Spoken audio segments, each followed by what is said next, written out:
A Chinese bride thought no one wanted her, until a little girl whispered, "Can you be my mommy forever?" Montana Territory, late autumn, 1883. The snow had begun to fall hours ago, thick and relentless, blanketing the train platform in a suffocating silence.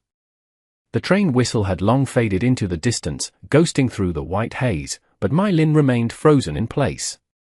Her hands, red and trembling, clutched the handle of a worn carpet bag. She was dressed not for the biting Montana winter, but in the remnants of a life she had tried to leave behind, a tattered, traditional grey cheongsam that offered no defense against the wind. Dust and ice swirled at her boots as the last passengers disappeared down the path to town, welcomed by warm embraces and heavy coats. None had come for her. Again. My Lin sat down on a bench carved rough and cold, her spine rigid with the weight of humiliation. She pulled a letter from her sleeve, the paper creased soft at the edges, read too many times. She had memorized every line, every promise scribbled by the man who had signed his name as Preston Grady. I have a quiet home, a warm hearth, and a place for a kind soul to belong, but no one came. There was no wagon, no invitation, only the howling silence of the frontier. From a distance, two young men leaned against a barrel, grinning behind their hands. One of them laughed aloud, his voice carrying over the wind. There she is. The railroad girl. Thought she'd marry herself a rancher, did she? My Lin flinched. It wasn't the first time. She had been turned away before. In the mining camps, in the crowded cities of the coast, the truth always rose like bile in their throats. Foreigner. Outsider. Even when she had tried to make an honest living washing clothes or mending silk, the whispers followed. Tears welled up, hot against the freezing wind. She lowered her head, shoulders curling in. She hadn't cried in front of anyone in years, but now she wept quietly, hopelessly, the letter crumpling in her lap. Small footsteps tapped closer, crunching softly in the snow. Then, a child's voice, bright and clear, pierced the gloom. "Are you hurt?" My Lin looked up. A girl no older than 3 stood before her, eyes wide with concern. She was a stark contrast to the grey world around them, wearing a light pink prairie dress layered under a heavy wool coat, with mittens that hung from a string around her neck. Golden curls peeked out from beneath a knit cap. My Lin wiped at her face with her sleeve, the silk damp and cold. "No. I'm just," she stopped, trying to force a smile for the child. "Just a little sad."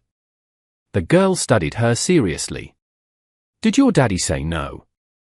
My Lin blinked, taken aback. "No, sweetheart." The girl tilted her head. "Do you have a husband?" My Lin shook her head. The girl tried again. "Do you have a baby?" Another small shake. My Lin managed to whisper, "Nobody wants me." The child stepped closer. Her mittened hand reached out, touching My Lin's freezing fingers with a certainty only a child could carry. She asked, "Can you be my mommy forever?" My Lin froze, her heart skipping a beat. Before she could answer, a soft, deep voice spoke from behind them. "Lily." My Lin looked up.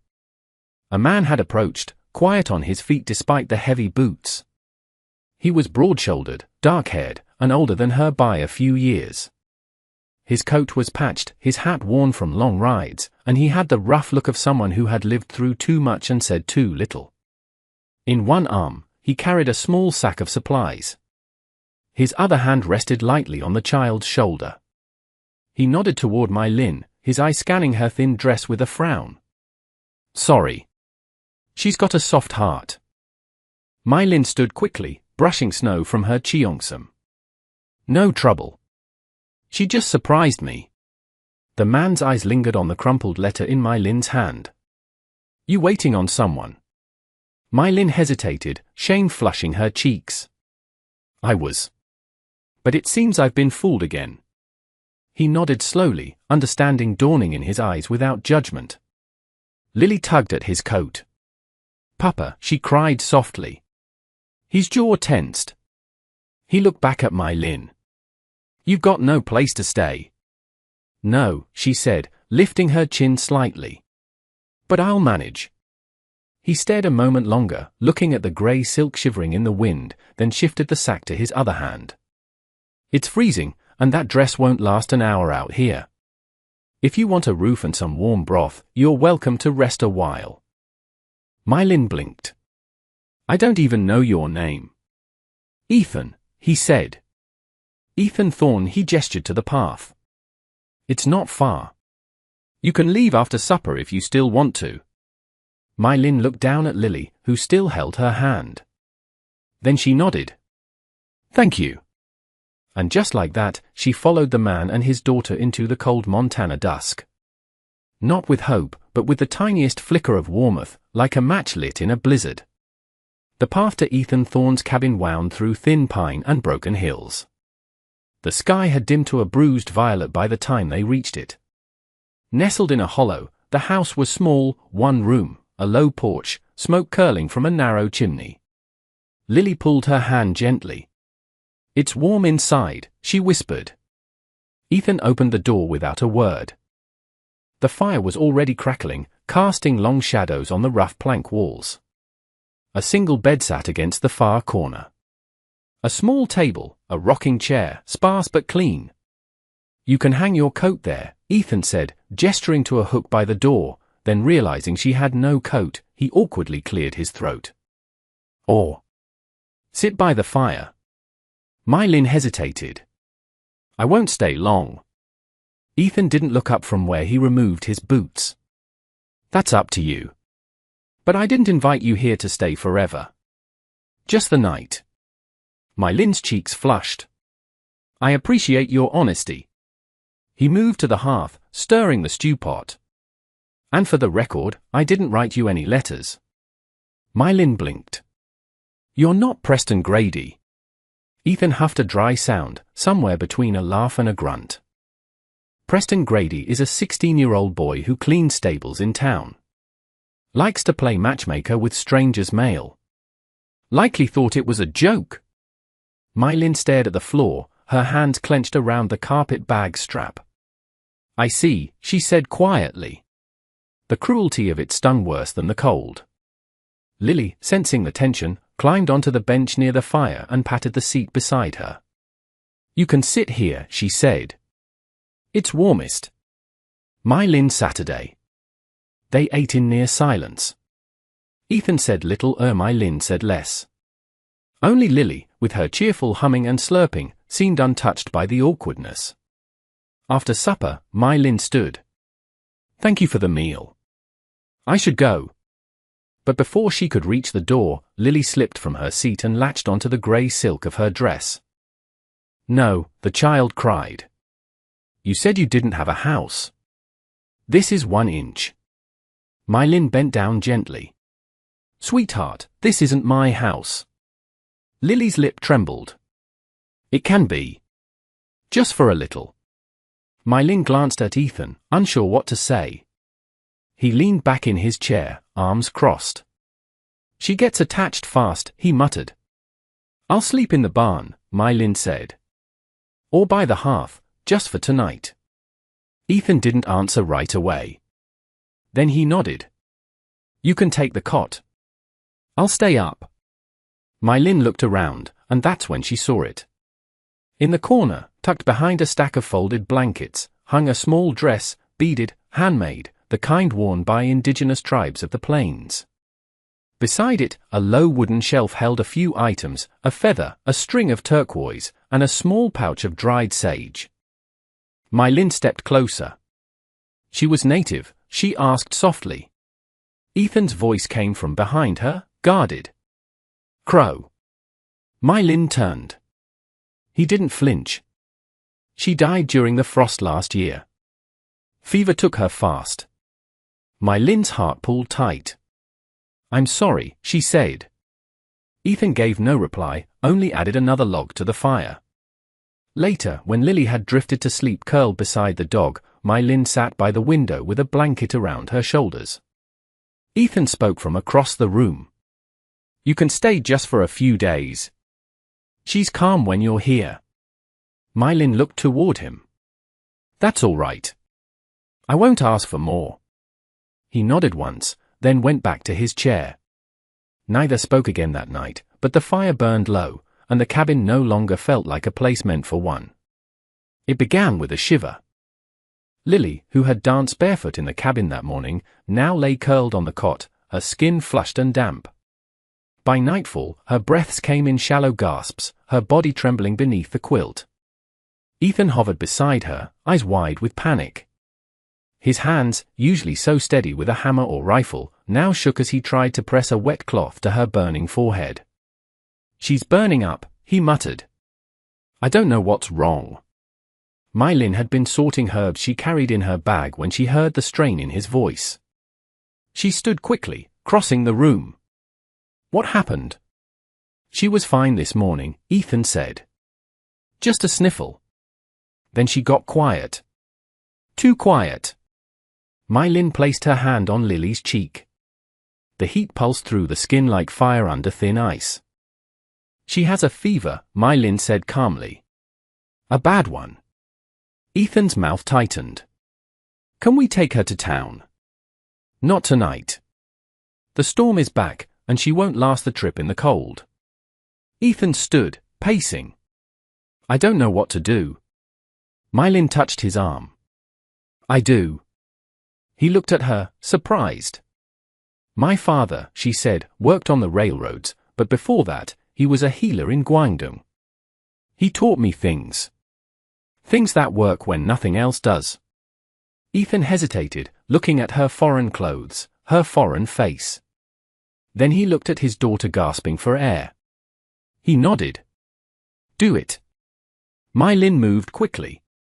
She reached into her satchel, pulling out dried roots, ginger, astragalus, and bundles of wrapped leaves. She boiled water, steeped the herbs, and crushed others into a thick paste. She worked without pause, without fear, her movements swift and sure.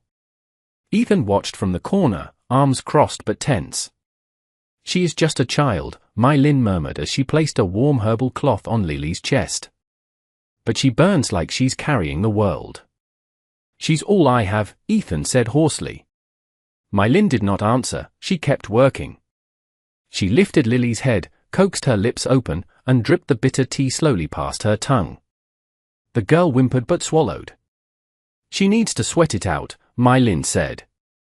"If she does, she'll break the fever before morning." The room settled into quiet, save for the crackle of fire and the occasional moan from the cot. Ethan sat on a stool, elbows on knees, eyes never leaving his daughter. "You've done this before?" he asked softly. My Lin nodded.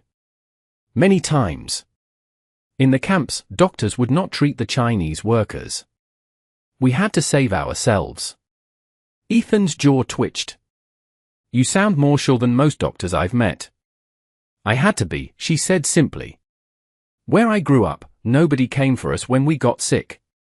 He studied her face, her calm, her certainty, the gentleness in her hands, and something inside him shifted. He was not used to this, being helped, being watched over. He had always been the one guarding the edges, shielding his family from pain. But tonight, it was My Lin who stood between death and his daughter. Sometime past midnight, the child stirred. Her cheeks were still flushed, but her breath no longer rasped. She opened her eyes. "Mommy," she whispered. My Lin froze.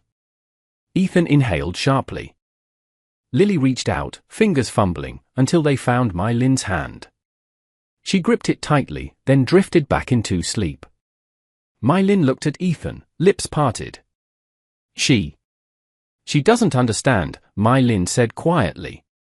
Ethan's face was unreadable in the firelight, but his voice, when it came, was low. "She knows what feels safe." They sat in silence. Outside, frost clung to the windows. Inside, the girl slept, her hand in My Lin's. Ethan watched them both as if seeing a dream too fragile to speak aloud. He did not say thank you. But in the morning, when My Lin woke stiff by the hearth, she found a cup of coffee waiting on the table, fresh and poured just for her. The stars outside blinked cold and clear, scattered across the Montana sky like spilled salt. Inside the cabin, the fire burned low. My Lin sat on the porch step, shawl wrapped tight around her shoulders, a mug of warm tea in her hands. The night was quiet. Lily had fallen asleep hours ago. Ethan stood at the far end of the porch, arms crossed, eyes trained on the tree line. For a long while, neither of them spoke. Then Mylin broke the silence. "She asked me again tonight," she said. Ethan turned. "Lily?" Mylin nodded. "She wanted to know if I had a mommy. I told her I did once. A woman who sang to the silkworms and held my hand when the monsoon rains came." Ethan leaned against the railing. "She's gone. She died when I was very young," Mylin said softly. "My father brought me to America. He thought the Gold Mountain would give us a life." She sipped the tea. "He died laying track for the Central Pacific. The explosion took him, and the company took his wages." Ethan was quiet. "I was left alone at 12, she continued. "I learned to wash, to cook, to sew. But I never stopped being what they whispered. Foreigner. Yellow peril." She smiled faintly. "I tried to find work in the towns, but no one wants a Chinese girl unless it is for things I would not do." Ethan sat down on the other end of the step. "I filled out that form for the mail-order bride agency," Mylin said, her voice tightening. "It seemed foolish. But I thought maybe someone out there would see past the face, past the blood." Ethan looked at her, long and quiet. "I didn't write you," he said finally.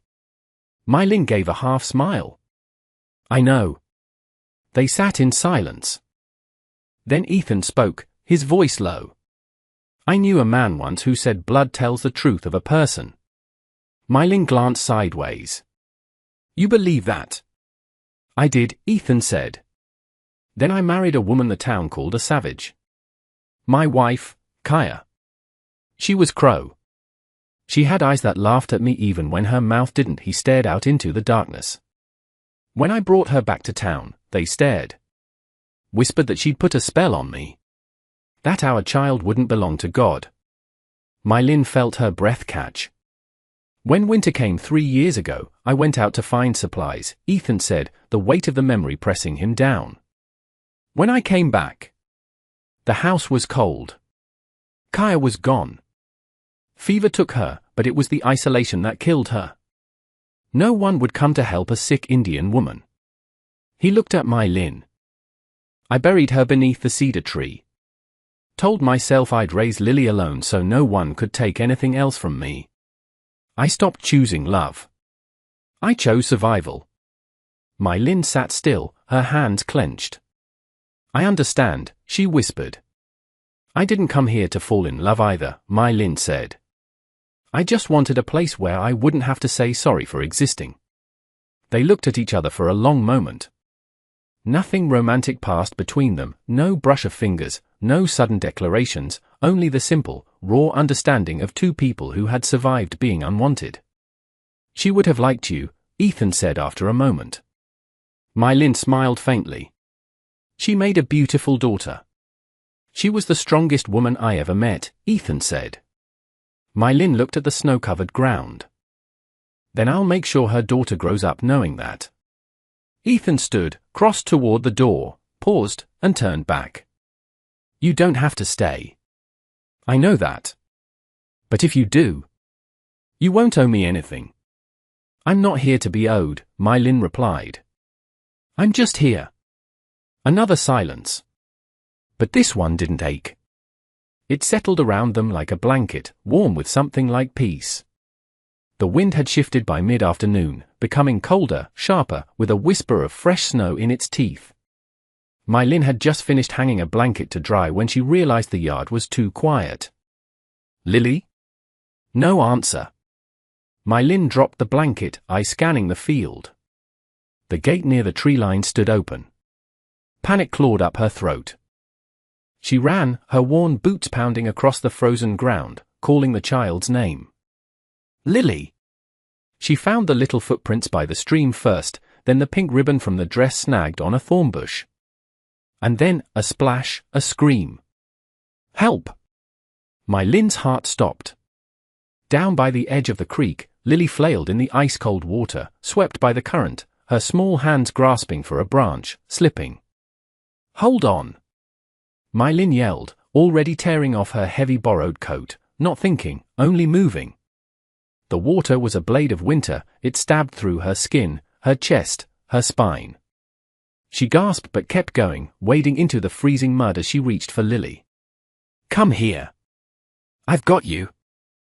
Lily sobbed, clinging as My Lin grabbed her under the arms, heaving her toward a half-submerged rock.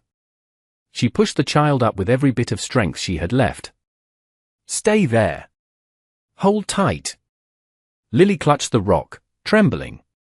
But My Lin, her foot caught between two underwater stones, could not pull free. She tried, pulled, kicked, but the pain shot through her ankle, up her leg.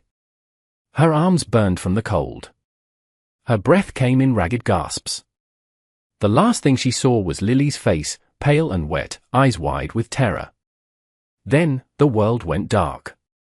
Ethan heard the scream just as he reached the cabin. He dropped the bag of feed and ran.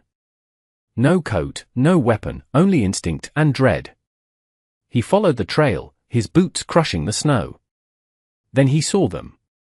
Lily sobbing on the rock. My Lin floating limp in the stream. He waded in without a word, the water up to his thighs, arms burning. He grabbed My Lin first, pulling her against him, then reached for Lily. "It's okay," he murmured, his voice shaking. "I've got you. I've got you both." The fire roared high that night. Ethan wrapped My Lin in every dry blanket he owned. He stripped off her wet clothes with trembling hands, never looking where he did not need to. Her skin was ice, her lips blue. He held her close, body to body, whispering, "Stay with me, My Lin. Come back." Lily lay asleep nearby, warm and safe now, fingers curled around My Lin's shawl. Ethan stayed awake the entire night, feeding the fire, rubbing warmth back into My Lin's limbs. "Please don't leave me," he whispered. He did not cry, but something in his voice broke. By morning, she stirred. Her eyes blinked open slowly, unfocused. Then she saw him. "Lily," she rasped. "She's safe," Ethan whispered, brushing damp hair from her face. "Because of you." My Lin swallowed hard, her body shook. "I couldn't let her go." "I know," he said, his voice cracking. "You saved my daughter. You could have died." My Lin looked at him for a long time. "I'd do it again."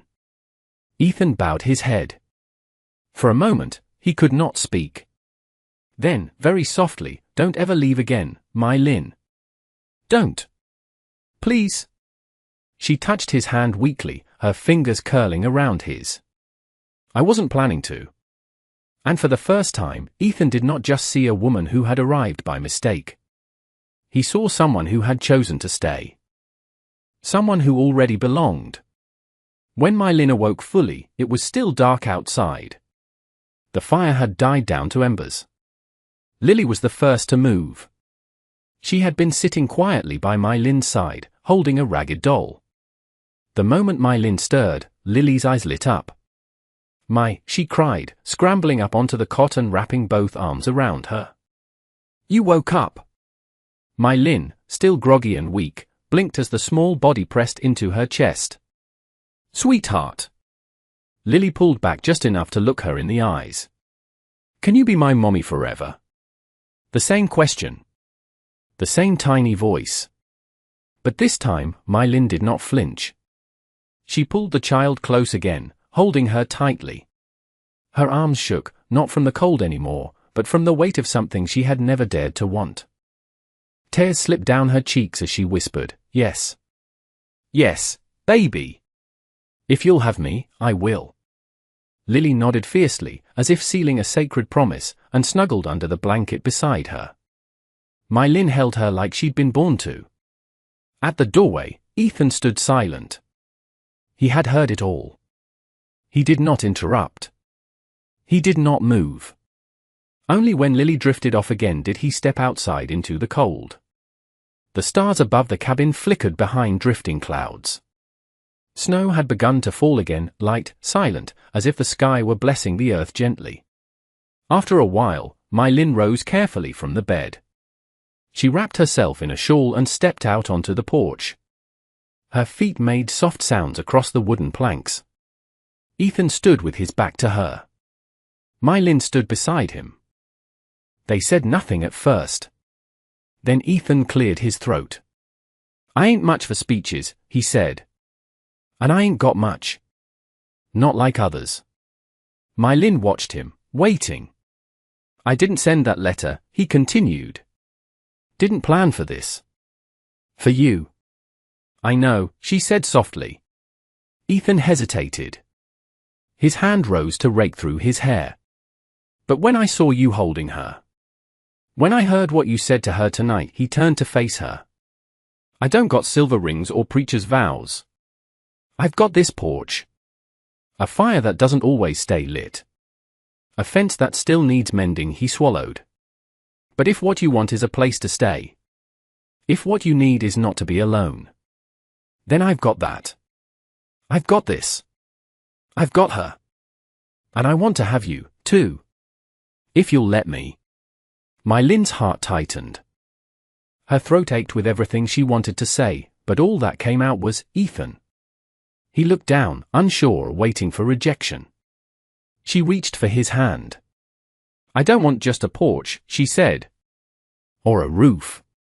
Or someone who lets me stay." Her fingers squeezed his gently. "I want a family." Ethan's eyes filled with something he hadn't shown anyone in years. Behind them, the door creaked open and Lily tumbled out into the cold, bare feet on wood, her little arms flung wide.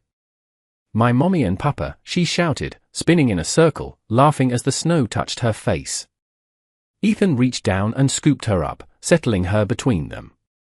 My Lin wrapped her arms around both. And in that moment, beneath the falling snow, beneath the worn beams of the cabin porch, they weren't three broken people anymore. They were one whole thing.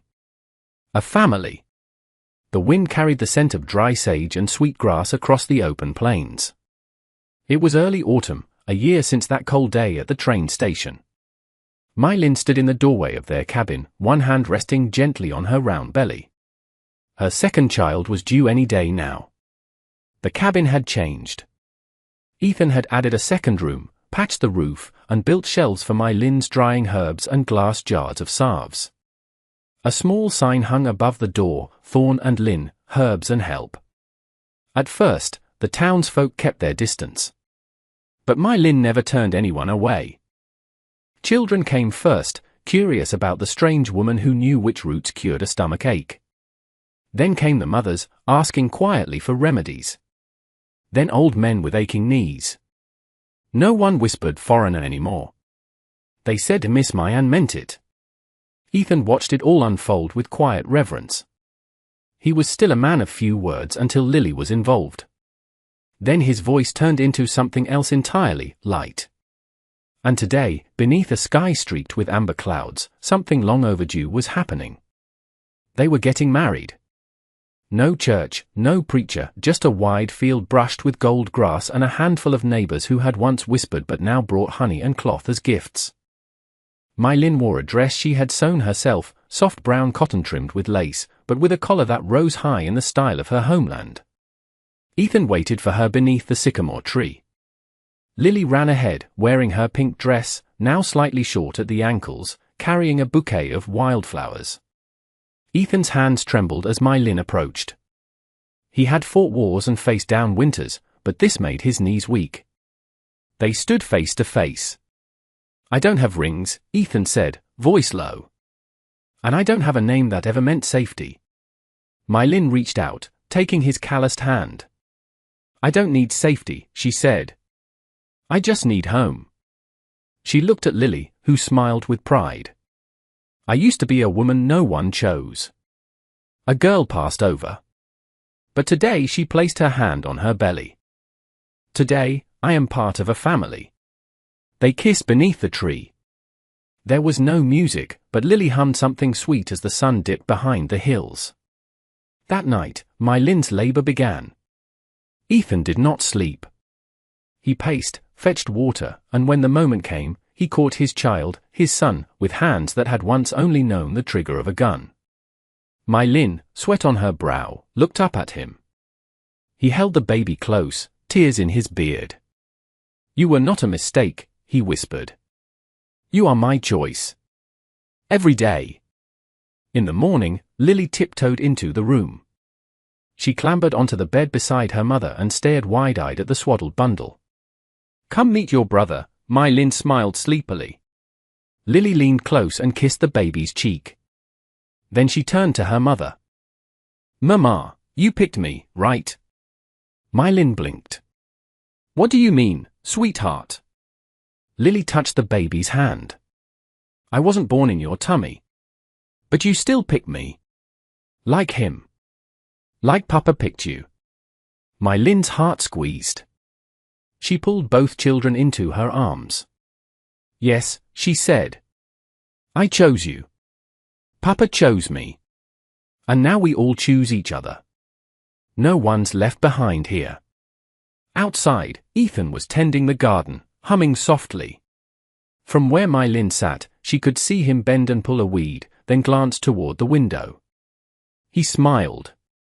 And in that simple, quiet moment, Mai Lin knew this was a life no one could take from her. It had been built not from what the world gave, but from what they chose to give each other. The story of Mai Lin, Ethan, and Lily teaches us that family is not defined by bloodlines, but by the conscious choice to love and protect one another. It reminds us that true strength is found not in hardening our hearts against the world, but in remaining open to love despite past rejections and prejudices. Mai Lin's journey from an outcast to a beloved matriarch shows that our value is not determined by how others see us, but by the kindness and resilience we carry within. Through their shared brokenness, the characters found a wholeness that defied societal expectations, proving that love often grows best in the most unlikely of soils. It is a testament to the healing power of belonging and the enduring truth that home is not a place, but the people who choose to stay when the winter comes. Ultimately, it teaches us that we all deserve a second chance at happiness, no matter where we come from or what we have endured. What did you think of Mai Lin's decision to stay even after finding out the letter was fake? Do you think Ethan did the right thing by letting her into his life so quickly? Let us know your thoughts in the comments below. If this story warmed your heart, please subscribe to our channel for more tales of love and resilience in the Wild West. Thank you for watching.